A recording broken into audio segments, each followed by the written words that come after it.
ছোট্ট একটা গ্রামে কানাই নামের এক নাপিত ছিল। সে ছিল বড্ড বোকা। তার মা সব সময় তাকে নিয়ে অনেক চিন্তায় থাকতো।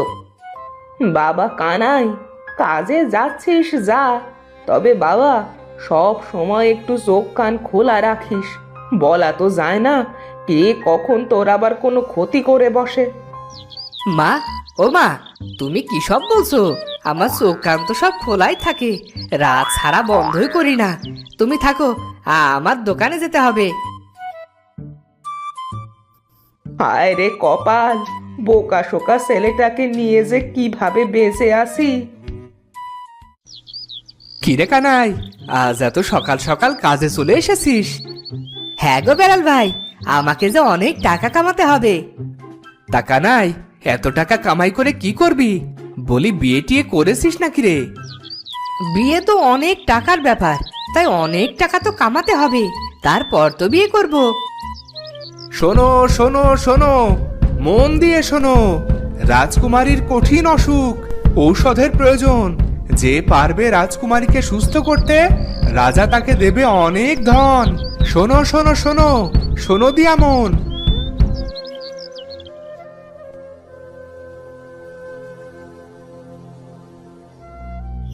বেলাল ভাই, রাজ ঢুলি যা বললো তা কি তুমি শুনেছো? তার বলতে রে কানাই, রাজকুমারীকে সুস্থ তো আমিই করব। যাই, রাজকুমারীকে সুস্থ করতে বের হই। আরে ও বেলাল ভাই, আমাকেও একটু বলো, কোথায় গিয়ে রাজকুমারীকে সুস্থ করবে? ঘোড়ার ডিম আনতে যাই, ঘোড়ার ডিম দিয়েই তো রাজকুমারীকে সুস্থ করব।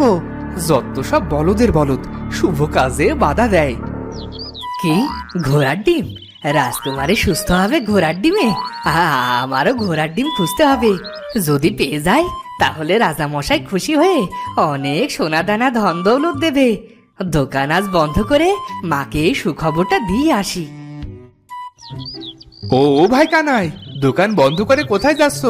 আমার যে চুল কাটতে হবে। না ভাই, আজ আর পারবো না, আমাকে আজ ঘোড়ার ডিম খুঁজতে হবে। ঘোড়ার ডিম? তা ভাই কানাই, তুমি কি জানো কোথায় ঘোড়ার ডিম পাওয়া যায়? তা তো জানি না ভাই। আচ্ছা, তুমি কি জানো? এই তো কানাইকে বোকা বানানোর সময়। কি ভাই, কথা বলছো না যে? হ্যাঁ হ্যাঁ, আমি জানি কোথায় ঘোড়ার ডিম পাওয়া যায়, তবে এর আগে আমাকে বিনামূল্যে চুল কেটে দিতে হবে, তবেই বলবো। চুল কাটার বিনিময়ে ঘোড়ার ডিমের সন্ধান? এটা তো সুবর্ণ সুযোগ। আমি এখনই চুল কেটে দিচ্ছি, তুমি বসো বসো। কানাই লোকটির কথা মতো তাকে বিনামূল্যে চুল কেটে দেয়। বিনামূল্যে চুল কাটার পর কানাই বলে, এই তো ভাই, তোমার চুল কাটা শেষ, এবার তাড়াতাড়ি বলো, ঘোড়ার ডিমের সন্ধান বলো। ফাও ফাও চুল তো কাটা শেষ, এবার বোকা বানিয়ে এর কাছ থেকে কিছু টাকা হাতিয়ে নি। ও ভাই, তাড়াতাড়ি বলো, আমার যে আর তর্স হইছে না। তুমি কাল সকালে 10 টাকা নিয়ে জঙ্গলের ধারে যে বড় গাছটা আছে ওটার সামনে এসো, আমি তোমার জন্য ঘোড়ার ডিম নিয়ে আসবো।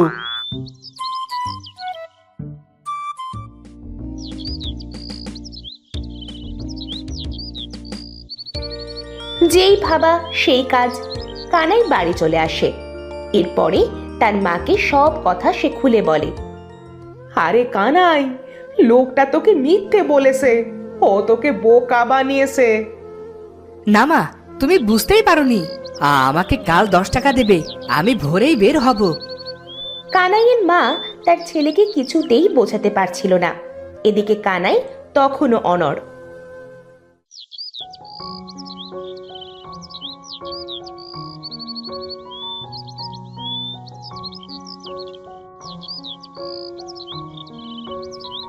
পরের দিন কানাই তার মায়ের কাছ থেকে বিদায় নিয়ে বেরিয়ে পড়ে। হে খোদা, আমার ছেলেটাকে একটু দেখে রেখো। বিদায় মা, আমার জন্য দোয়া করো, আমরা তাড়াতাড়ি যেন ধনী হয়ে যেতে পারি।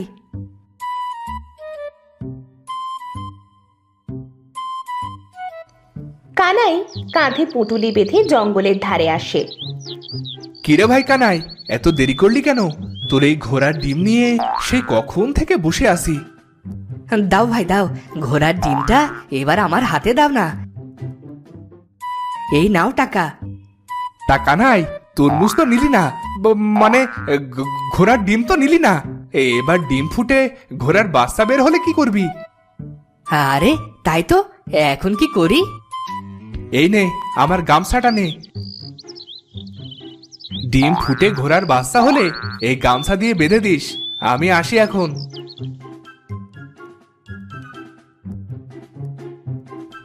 ঘোড়ার ডিম তো পেলাম, কিন্তু ডিমটা দিয়ে করবোটা কি? রাজকুমারীর অসুখ কি করে ঘোড়ার ডিম দিয়ে সারাবো? না, আমি তো কিছুই বুঝতে পারছি না। কানাইকে লোকটা ঠকিয়ে তরমুজকে ঘোড়ার ডিম বলে দিয়ে দেয়। কিন্তু ঘোড়ার ডিম দিয়ে কানাই রাজকুমারীকে সুস্থ করবে কিভাবে সেটা নিয়ে ভাবতে থাকে। ভাবতে ভাবতে কানাই চলে আসে গভীর জঙ্গলে। জঙ্গল পার হয়ে কানাই চলে আসে আরেক রাজ্যে। আরে এই কোন গ্রামে চলে আসলাম? নতুন দেশ মনে হচ্ছে। আর এদিকে গলাটা যে শুকিয়ে কাঠ হয়ে গেছে, একটু পানি পেলে খারাপ হতো না। কিন্তু আরে ওই তো একটা পুকুর। কানাই পুকুরে পানি খেতে যেতে লাগলো।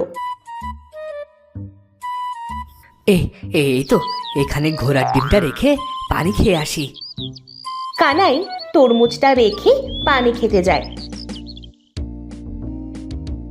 এদিকে প্রচন্ড রোদে তরমুজটা ফেটে যায়, আর তরমুজের ঘ্রাণে একটা শেয়াল সেখানে চলে এসে তরমুজ খেতে থাকে। আহ, এই কাঠ ফাটা রোদে পানি পান করে যে কি শান্তি! আরে বাহ, কি খুশির দৃশ্য! আমার আমার ঘোড়ার ডিম ফেটে ঘোড়ার বাচ্চা বের হয়ে গেছে। কানাই চুপি চুপি শিয়ালের কাছে যেতে থাকে। এদিকে শিয়াল এক নাগাড়ে তরমুজ খেয়েই চলেছে। কানাই তার হাতের গামছা দিয়ে শিয়ালকে পিছন থেকে বেঁধে ফেলে। এই তো আমার ঘোড়া ছানা, ধরে ফেলেছি তোমায়। একটু হলেই তো আমার ঘোড়ার ডিমের ছানাটি হারিয়ে ফেলতাম। কানাই শিয়ালকে ঘোড়ার ডিমের ছানা ভেবে গামছা দিয়ে বেঁধে নিয়ে যাচ্ছিল। তখনই গ্রামের কয়েকজন লোক তার কাছে আসে। আরে দেখ দেখ, ওই ছেলেটা অবশেষে দুষ্টু শিয়ালকে ধরেছে। হ্যাঁ, পাজি শিয়ালটা আমাদের ক্ষেতের সব আখ নষ্ট করে দিয়েছে। ওকে ধরার জন্য আমরা কতই না ফাঁদ পেতেছি, কিন্তু ধরতেই পারিনি। তা বাবা, তুমি কে? আগে আমি কানাই, পাশের রাজ্যে আমার বাড়ি। তুমি আমাদের এত বড় উপকার করলে তা কোনোদিনও ভুলবো না আমরা। এই পাজি শিয়ালের কারণে আমার ঝেলা মিঠাইয়ের ব্যবসা বন্ধ হয়ে যাচ্ছিল। এ প্রতিদিন আমাদের ক্ষেতের আখ নষ্ট করে দিত। এরা কি বলছে? এটা ঘোড়ার ডিমে ছানা না, শেয়াল! ওরে বাবা, শেয়াল! আমি তো শিয়ালে অনেক ভয় পাই। তুমি অনেক উপকার করেছো, আমরা সারা জীবন তোমার কথা মনে রাখবো। এই নাও, আমাদের পক্ষ থেকে তোমার জন্য এক হাঁড়ি গুড় উপহার দিলাম। গ্রামবাসী কানাইকে খুশি হয়ে এক হাঁড়ি ঝোলা গুড় দিল, আর শিয়ালটিকে বন্দি করে নিয়ে গেল।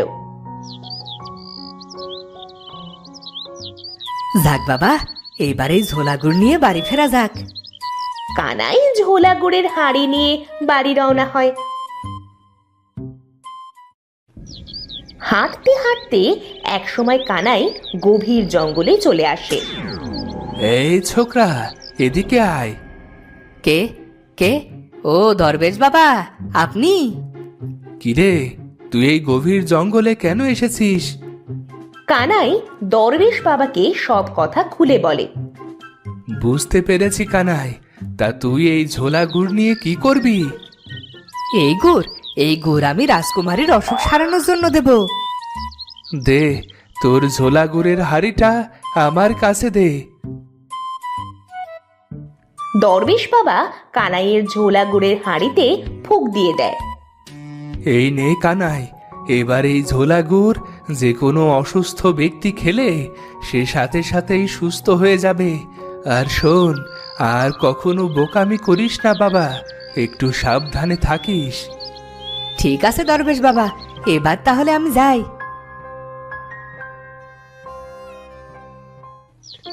কানাই ঝোলা গুড়ের হাঁড়ি নিয়ে সোজা রাজপ্রাসাদে চলে যায়। কি হে ছোকরা, এই হাড়ি নিয়ে আমাদের কাছে কেন এসেছো? আগে রাজামশাই, এই হাড়িতেই রয়েছে রাজকুমারীর মহা ঔষধ। কি? রাজকুমারীর মহা ঔষধ? তোমার থেকে অনেক বড় বড় কবিরাজ এসেছিল আমার মেয়ের জন্য মহা ঔষধ নিয়ে, আর সবাই ব্যর্থ হয়ে পালিয়ে গেছে। আমাকে একটু বিশ্বাস করেই দেখুন রাজামশাই। এত করে যখন বলছো তাহলে এসো আমার সাথে। তবে মনে রেখো, যদি তোমার মহা ঔষধ কাজ না করে তাহলে তোমার স্থান হবে কালকুঠুরিতে। আগে ঠিক আছে রাজামশাই। এসো, আমার সাথে এসো। রাজা কানাইকে নিয়ে অসুস্থ রাজকুমারীর কাছে যায়। রাজমাতা, রাজবৈদ্য, এই দেখুন, এই লোকটা রাজকুমারীর জন্য কি যেন এনেছে। এই নিন রাজমাতা, এগুলো হলো ঝোলাগুড়। একটু ঝোলাগুড় রাজকুমারীর মুখে তুলে দিন। রাজমাতা একটু ঝোলা গুড় রাজকুমারীর মুখে তুলে দেয়, কিন্তু কোনো কাজ হয় না। দেখলি দেখলি তো, কোনো কাজ হলো না। সেপাই, আরে এই সেপাই, একে এখনই কালকুঠুরিতে নিক্ষেপ করো। বাবা, রাজকুমারী, আমার মেয়ের জ্ঞান ফিরেছে। আমার মেয়ে সুস্থ হয়ে গেছে। ওরে, কে কোথায় আছিস? এই কানাইকে ওর প্রাপ্যটা বুঝিয়ে দে। তার আর দরকার হবে না রাজামশাই।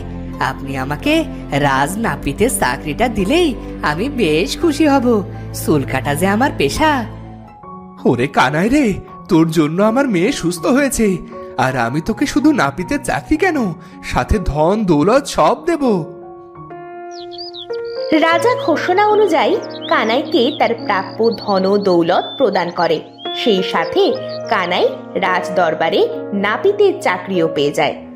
এরপর থেকে কানাই তার মাকে নিয়ে সুখে শান্তিতে বসবাস করতে থাকে। তো বন্ধুরা, ভিডিওটি কেমন লাগলো? যদি ভালো লাগে চ্যানেলটি সাবস্ক্রাইব করে বেল আইকনটি বাজিয়ে দিও। দেখা হচ্ছে পরের ভিডিওতে। ধন্যবাদ।